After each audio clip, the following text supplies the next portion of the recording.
So Isaac Cruz and Ryan Garcia, is that the mega fight to make? We got obviously two big Mexican fighters. You know, they got a lot of fans coming from Mexico, and you know, not only does Ryan Garcia have fans from Mexico, but he has fans all over the world. You're talking kind of face of boxing right now. You know, what he was able to do against Devin Haney is still buzzing in the world of sports, and especially within the world of, you know, boxing and combat sports in general. So it's just crazy to see Ryan Garcia go not from zero, but go from a point where he was kind of at a 3, and now he's at, you know, way past the 10, and now people are giving him the respect he deserves.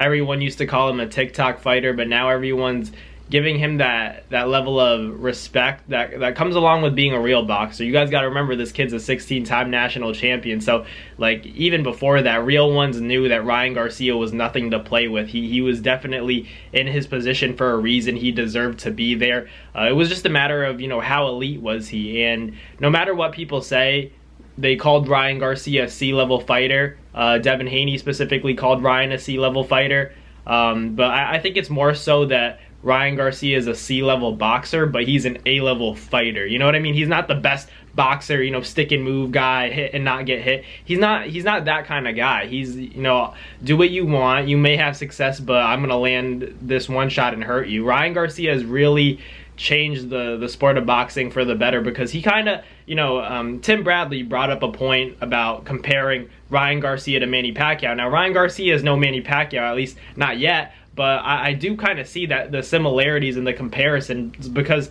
you got to remember, you know, Manny Pacquiao was a little bit more of a volume puncher than Ryan Garcia is, but what they do have in common is how explosive they are. You know, these guys, at least Manny towards the end of his career, fought in spurts, and you see Ryan Garcia doing that now, because obviously Ryan talked about his conditioning not being the best, but guys like Manny, guys like Ryan, they don't have to stay active throughout, you know, every second of every round. They can have these little spurts, but when they do attack, they're intense. So it's just interesting to watch Ryan Garcia do his thing, because you know, in theory you'd think Devin Haney would have an easy time. Like, going 12 rounds is Devin Haney's thing. That's what he's known to do. But against a guy like Ryan Garcia, it's actually not the safe plan, it's a dangerous plan, because within those 12 rounds you got to be careful at all times, and, you know, always be hyper vigilant of, you know, what's going on in the ring, what Ryan is doing. And Devin, like he said, he slept on the left hook and got caught with it. It happens in the sport of boxing. That's why, as much as, you know, we all favored Devin and I picked Devin to win, I was still like, even though I give Ryan Garcia a 30% chance of winning this fight,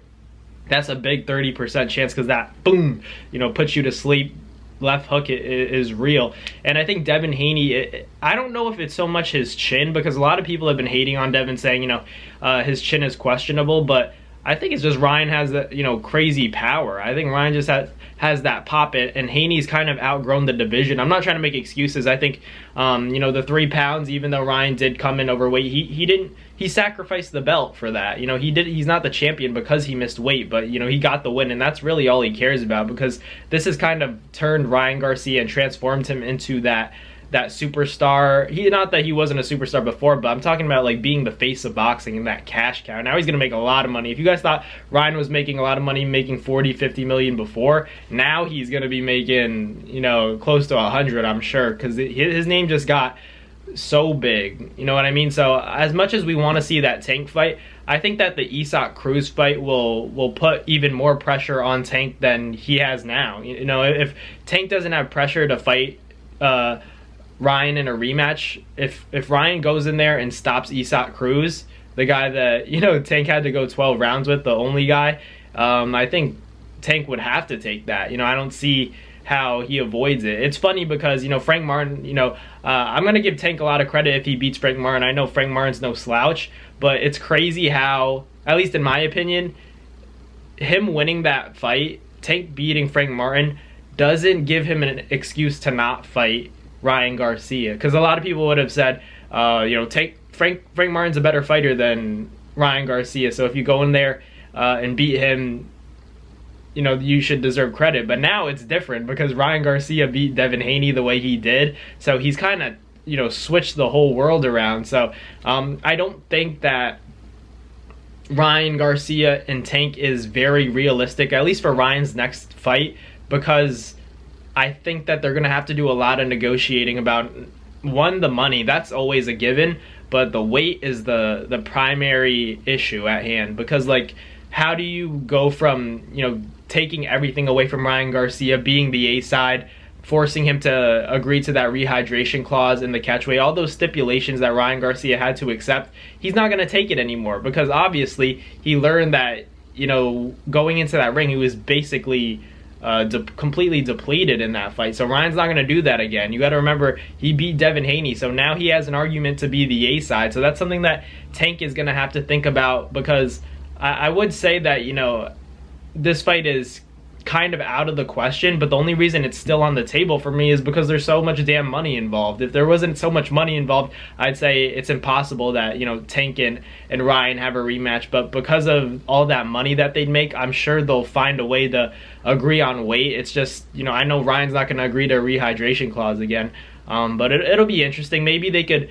do a catchweight and, or, you know, a higher catch weight and then a rehydration clause. I guess that maybe Ryan would agree to that. I just don't, at this point in his career where he's pulled off the biggest upset in the last decade of the sport of boxing, I feel like he's not gonna agree to that. He's too top dog right now. Like, there, you gotta admit it though, right? Like, he's the boss. He's got to be the boss right now. He just, I think they released the numbers. I don't know if how accurate it was. It kind of looked like a meme on social media, but they said something a little under 1 million pay-per-view buys. That's pretty solid. That's better than Spence and Crawford, but I don't know how accurate that is. I think we're still waiting for the exact numbers, so we'll see what happens. But either way, I think that was fight of the year, Ryan Garcia and Devin Haney, and I think Isaac Cruz is a great fight as well for Ryan Garcia, just because he brings that Mexican fan base, because a lot of people consider Ryan Garcia to not be you know, a real Mexican warrior, because, you know, obviously he was born and raised in the US, in the States, but like,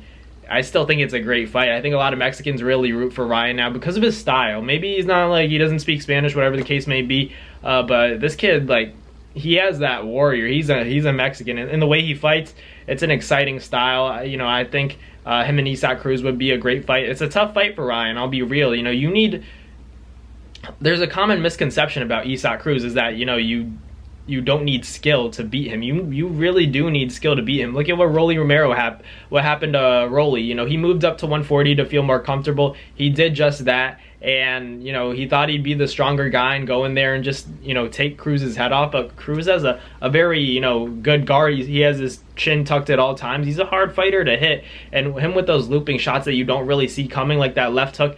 Cruz has his own left hook that could really, you know, hurt Ryan Garcia. So Ryan has to be careful. The left hook is so dangerous, and, you know, guys like Floyd and a lot of other boxers have been talking about it. The hook, you know, goes in your vision, comes out, and then comes back. So it's kind of like it's a blind spot for boxers. So, you know, both of these guys have big left hooks. They're both Mexican fighters, so that you know that they're going to come to fight, bring their crowds. It's going to be an entertaining fight. So I do think Isaac Cruz and Ryan Garcia should get it on, and I think it's a very competitive fight. You know, once again, you know, styles make fights.